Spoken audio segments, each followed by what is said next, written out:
ครับสบายดีเบิดทุกคนนะวันนี้วันนี้ปีใหม่ฟ้าใหม่ทุกคนเลยแล้วพ่อกับช่องมาเมืองที่เก่าวันนี้จะมางานดองปะเฒ่าเป็นกำลังซุ่มแซวทุกแต่เมื่อคืนนี้แหละคุณพี่เราเลยความชมมาเพิ่มกันปะเฒ่าใหญ่นะความชมมาเพิ่มในการยินดีกับเพิ่นนะปีใหม่ฟ้าใหม่เพิ่นจะสร้างครอบครัวใหม่มอดมาถึงเลยทุกคนเลยฮอดเฮือน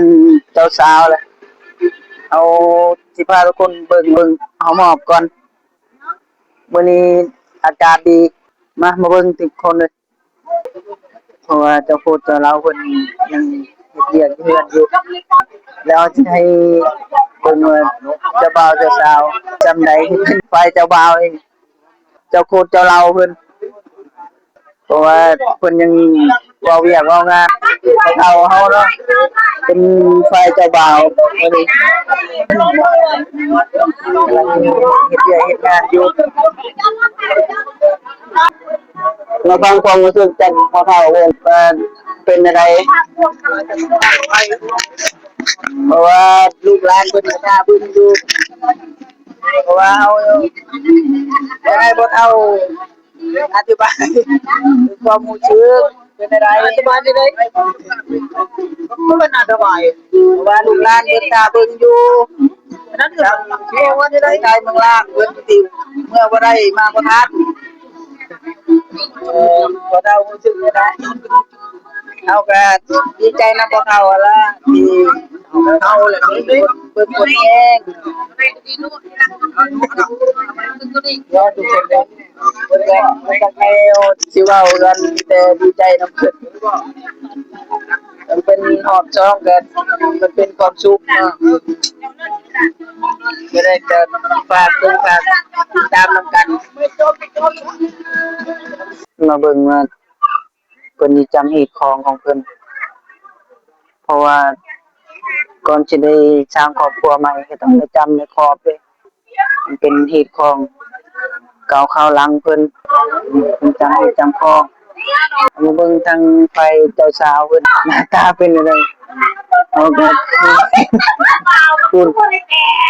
หมู่เจ้าสาวเพิ่นย้านทั้งนั้นเอากล้องโฟมบังหน้าไว้ทุกคนนี่เอาก็ยืนๆนำเพิ่นหลังจากเราอีกแล้วของมันจงเจ้าสาวเด้อันนี้ไฟเจ้าสาวเพิ่นเบิ่งเจ้าบ่าวเจ้าสาวเพิ่นขออนุญาตเด้อบ่เขาเ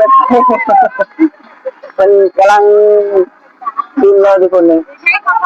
หมู่ของเจ้าสาวทุกคนนี่อำลาพาจากจงตัวเพลงจงเหมือนกันนะตัวเพลงจงเจ้าสาวคุณทุกคนรถเจ้าสาวเมื่อแล้วยังเป็นหมู่เจ้าสาวอยู่เลยสบายดีดังเจ้าสาวกันเนาะยังมอนลาบเนาะยังมอนเวลาไปเจ้าสาวกัน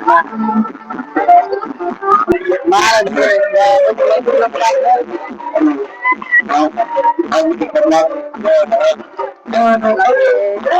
มาจำได้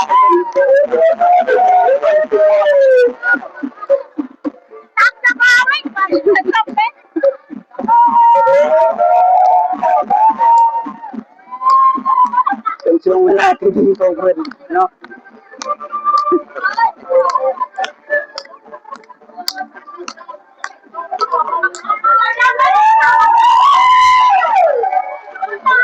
ไปเจ้าสาวเพิ่นลายอยู่ขออนุญาตไปก่อนเลย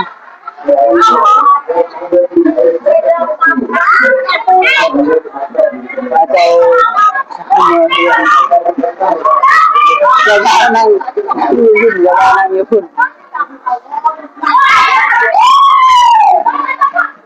ยืนไปเจ้าสาวเพิ่นดูเจ้าเข้าคายควันทุกคนเลยไอ้ลูกหลานเพิ่นเบิ่งเป็นความทรงจำที่ดีที่ทั้งชีวิตเพิ่น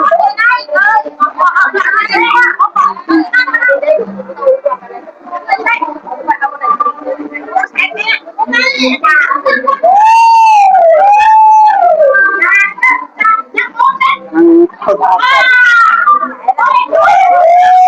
เราเรื่อง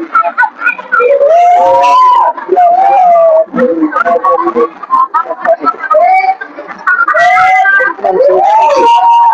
ใจเทียบก็ได้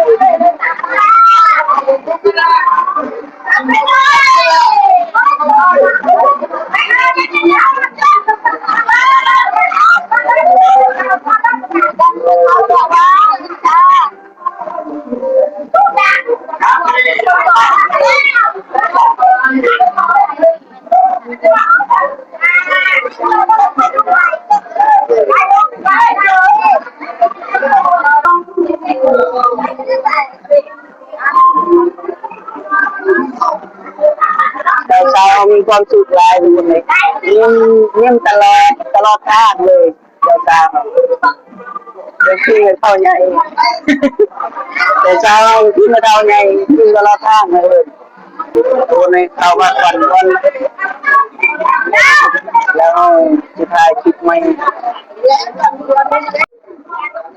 แต่เวลาเชียร์ห้องแคบเป็นกำลังใจให้คนที่ได้ร่วมชมคลิปเพื่อนแชร์ตัวไม่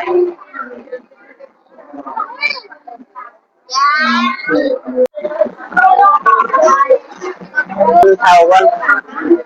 คนดีแน่ทำมันรันดอนเอาแต่เท่าอยู่ดีเองด้วยกันเก็บไปได้ใครยังมีเงินมันคนเงินดูเป็นคนใส่ดูให้ร้านนี่ได้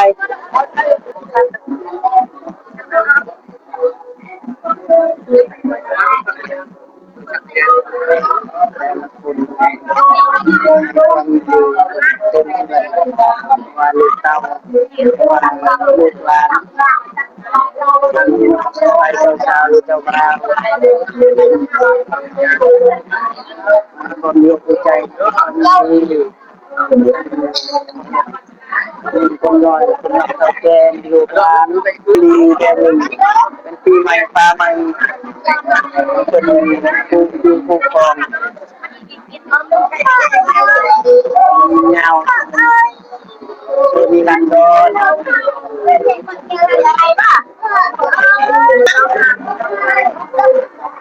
จะแล้วเรื่องโรงงานจะลงซอยงานดีคนที่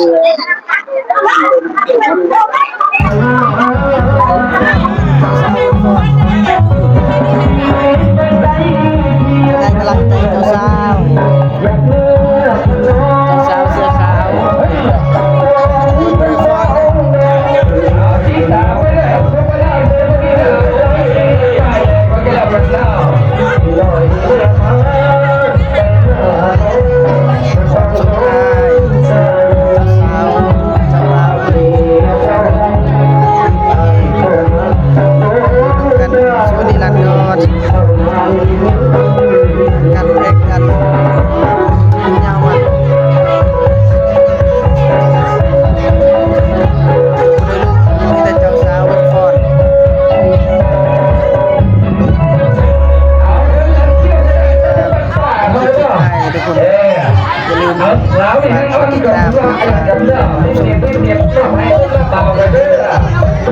ว